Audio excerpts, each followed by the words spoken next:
ایک بار حضور پاک صلی اللہ علیہ وآلہ وسلم حضرت عائشہ صدیقہ کے گھر میں آرام فرما رہے تھے۔ اس دن نبی کریم بہت خوش تھے، بہت خوشگوار موڈ میں تھے، بڑی بشاش سی طبیعت تھی۔ حضرت عائشہ صدیقہ جب آپ کے پاس تشریف لائی تو آپ صلی اللہ علیہ وآلہ وسلم نے مسکرا کر فرمایا، اے عائشہ مانگو آج جو مانگنا ہے۔ جب حضرت عائشہ صدیقہ نے دیکھا کہ آقا کریم بہت خوش ہیں، آج مانگو تو کیا مانگو، اب آپ سوچ میں پڑ گئی کہ یہ مانگو تو یہ چھوڑتا ہے، یہ مانگو تو یہ چھوڑتا ہے، کچھ ایسا مانگو کہ جس میں سب آ جائے۔ اب اسی سوچ میں گم ہو گئی مگر نتیجہ نہ نکال پائیں، تو پھر انہوں نے کہا کہ یا رسول اللہ، کیا مجھے اس بات کی اجازت ہے کہ میں کسی سے مشورہ کر لوں؟ تو آپ صلی اللہ علیہ وآلہ وسلم نے کہا، عائشہ کس سے مشورہ کرو گی؟ تو آپ نے فرمایا، یا رسول اللہ اپنے والد گرامی سے۔ تو آپ مسکرائے اور فرمایا، اگر آپ میرے یار سے ہی مشورہ کرنا چاہتی ہو تو جاؤ کر لو۔ حضرت عائشہ دوڑتی ہوئی اپنے والد محترم حضرت صدیق اکبر کے پاس آئیں اور کہا، ابا جان آج نبی بہت خوش ہیں اور انہوں نے فرمایا ہے کہ اے عائشہ آج مانگو جو مانگنا ہے، میری سمجھ میں نہیں آتا کہ کیا مانگو۔ حضرت صدیق اکبر بھی بہت خوش ہوئے، فرمانے لگے، بیٹی اگر ایسا ہے تو سنو، اگر تم مجھ سے مشورہ لیتی ہو تو آقا سے یہی ایک چیز مانگ لو۔ پیارے نبی سے کہو کہ جب آپ معراج کی شب رب سے ملے تھے تو جو خاص ملاقات ہوئی تھی تو اس خاص ملاقات میں کچھ خاص باتیں بھی ہوئی تھیں، ان خاص باتوں میں سے کوئی ایک خاص بات ہی بتا دیجئے، وہ راز جو صرف آپ اور رب جانتا ہے۔ تو حضرت عائشہ صدیقہ دوڑتی ہوئی آئیں۔ نبی کریم نے حضرت عائشہ صدیقہ کو آتے دیکھا تو فرمایا، عائشہ پوچھ آئی ہو؟ کیا فرمایا میرے یار غار نے؟ کہنے لگی، جی ہاں پوچھ آئی ہوں یا رسول اللہ، بس وہ جو آپ معراج پر گئے تھے تو اللہ سے جو خاص ملاقات ہوئی تھی، اس خاص ملاقات میں کچھ خاص باتیں بھی ہوئی تھیں، تو ان خاص باتوں میں سے ایک کوئی خاص بات ہی بتا دیں۔ آقا کریم مسکرائے اور فرمایا، میرے یار غار نے پوچھا بھی تو کیا پوچھا؟ فرمانے لگے، عائشہ یہ راز کی بات ہے لیکن میں وعدہ کر چکا ہوں، اس لیے ان باتوں میں سے ایک بات میں تمہیں بتا دیتا ہوں۔ تمام جہانوں کے رب نے مجھ سے فرمایا کہ جو شخص ٹوٹے ہوئے دلوں کو جوڑ دے گا اس کو جنت میں بھیجنا مجھ پر لازم ہو جائے گا۔ اب ادھر حضرت صدیق اکبر بڑی بے چینی سے انتظار کر رہے تھے۔ کچھ دیر بعد حضرت عائشہ صدیقہ اپنے والد کے گھر میں داخل ہوتی ہیں تو دیکھتی ہیں کہ حضرت صدیق اکبر بے چینی کے عالم میں ٹہل رہے ہیں اور وعدہ لے لیا تھا کہ عائشہ جب حضور صلی اللہ علیہ وآلہ وسلم بتائیں گے تو تم آ کر مجھے بتاؤ گی۔ تو وہ جب وعدے کی تکمیل کے لیے پہنچی، حضرت صدیق اکبر تیز قدموں کے ساتھ عائشہ کی طرف لپکے اور پوچھا، کیا فرمایا آقا نے؟ عائشہ فرمانے لگی کہ حضور نے فرمایا، تمام جہانوں کے مالک نے فرمایا کہ جو ٹوٹے ہوئے دلوں کو جوڑے گا اس کو جنت میں بھیجنا مجھ پر لازم ہوگا۔ یہ سننا تھا کہ حضرت صدیق اکبر نے زاروں کی طرح رونا شروع کر دیا۔ بلند آواز میں صدیق اکبر نے فرمایا، بیٹی تم نے اس بات کا ایک ہی رخ دیکھا ہے، جو ٹوٹے ہوئے دلوں کو جوڑ دے گا اس پر جنت لازم ہے، اور جو کسی کا دل توڑ دے گا تو اس پر جہنم بھی تو لازم ہو گئی نا۔ جب آپ کی مشکلات حد سے بڑھنے لگیں تو سمجھ لو کہ اللہ کریم آپ کو کوئی بلند مرتبہ دینے والا ہے۔ جس گھر میں بلی کی رونے کی آواز آئے وہاں رزق کی تنگی آنے لگتی ہے۔ اگر آپ ہر رگڑ سے پریشان ہوتے ہیں تو آپ کا آئینہ کیسے صاف ہوگا؟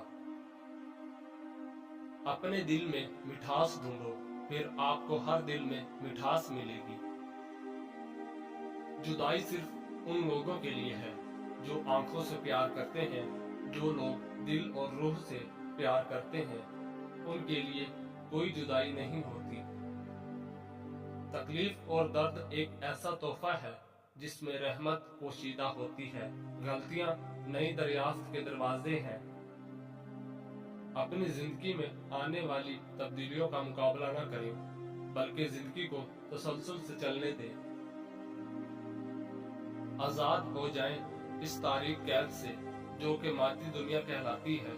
जल्द ही आप देखेंगे कि आप बहुत आजिज और जिंदगी का चश्मा हैं। आपका दिल जहां से जिंदगी शुरू होती है उस दुनिया की सबसे खूबसूरत जगह है। जब मौत आती है तो ये 5 चीजें जाहिर होना शुरू हो जाती हैं। तबीब बेवकूफ बन जाता है, दवा अपना नफा पहुंचाने में अपना असर खो देती है, रोगन बादाम खुश्की पैदा कर देता है, हर्ट से कब्ज हो जाती है, शफा के सारे असबाब मौत के सबब बन जाते हैं।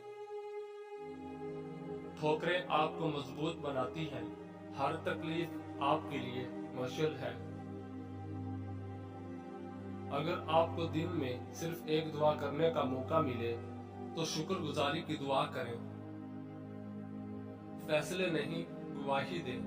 दूसरों की नहीं, खुद की इस्लाह करें। लोगों की नहीं, दिल की चुने। मैं ना तो ये बाल हूँ, ना ही मैं ये जिस्म हूँ, मैं तो रूह हूँ जो उनके अंदर है। जब आप किसी काम को दिल की गहराई से करते हैं तो आपको अपने अंदर खुशी का एक दरिया बहता महसूस होता है। मेरे चेहरे की खूबसूरती से धोखा ना खाएं। चेहरे की खूबसूरती तो दिल की खूबसूरती से होती है।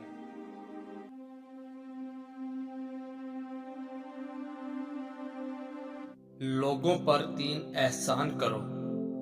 नंबर 1, नफा नहीं दे सकते तो नुकसान न करो।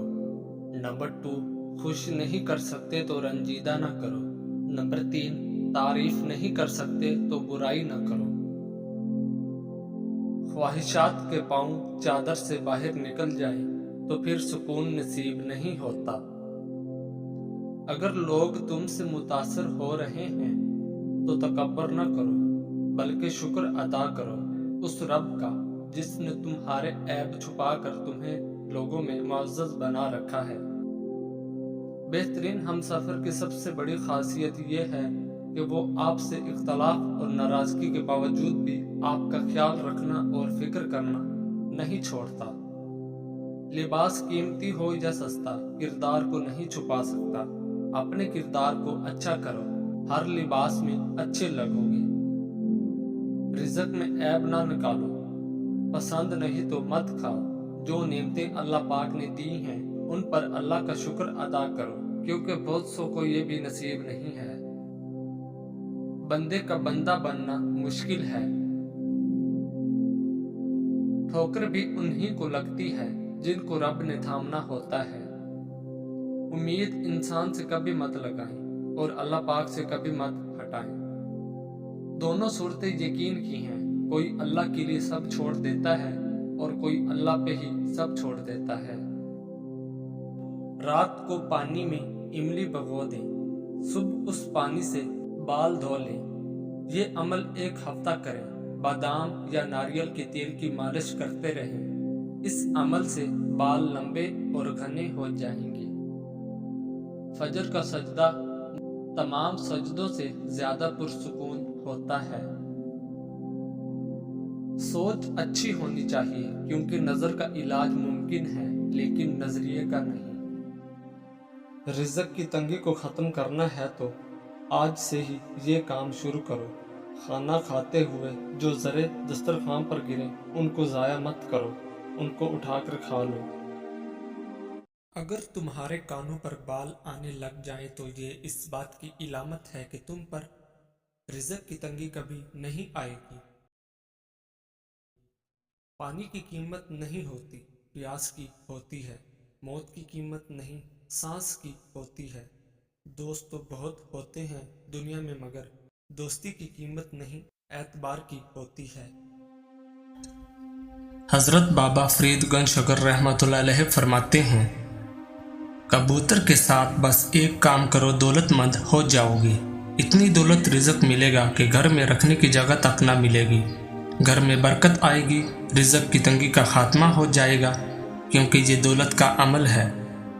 वैसे तो सब ही परिंदे अच्छे हैं, लेकिन कबूतर सबसे ज़्यादा अल्लाह को याद करने वाला परिंदा है। परिंदों को दाना डालने के फ़ायदे बहुत हैं, पर अगर कबूतर को दाना पानी डाला जाए तो किस्मत बदल जाती है। इस्लाम में परिंदों को दाना पानी डालने का बहुत सवाब है। परिंदों को दाना पानी डालने से रिज़्क में इजाफा होता है। पर अगर कबूतर की बात करें तो जो शख्स कबूतर को दाना पानी डालने लग जाता है, बाबा फरीद ने फरमाया वो दौलतमंद बन जाता है।